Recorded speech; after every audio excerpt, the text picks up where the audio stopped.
మతతత్వ బీజేపీని నమ్మొద్దని మాయ మాటలతో పబ్బం గడికే బీఆర్ఎస్లకు ప్రజలు గుణపాఠం చెప్పాలన్నారు తెలంగాణ డిప్యూటీ సీఎం భట్టి విక్రమార్క.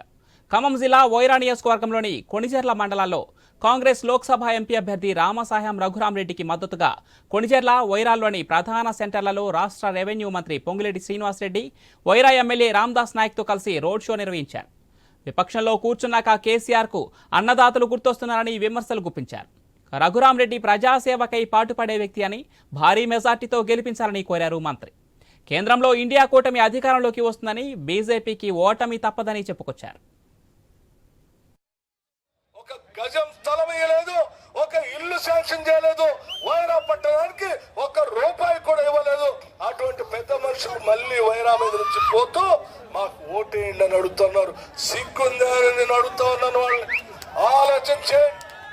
అటువంటి పార్టీలు దరిదాపులు కూడా రానియొద్దని చెప్తూ వారితో పాటు భారతీయ జనతా పార్టీ నరేంద్ర మోడీ గారు ఈరోజు దేశాన్ని అమ్మకాన్ని పెట్టారు. అనాదిగా ఈ దేశాన్ని స్వాతంత్రం తీసుకొచ్చి ఈ దేశంలో ప్రభుత్వ రంగ సంస్థలు స్థాపించి సంస్థల్ని, వ్యవస్థల్ని, ఆస్తుల్ని కూడగట్టి కాంగ్రెస్ పార్టీ దేశానికి అప్పచెప్తే వాటన్నిటిని అమ్మకానికి పెట్టేసి 6 గ్యారంటీలలో 5 గ్యారంటీలు అమలు చేశారని మనం చేస్తున్నాను.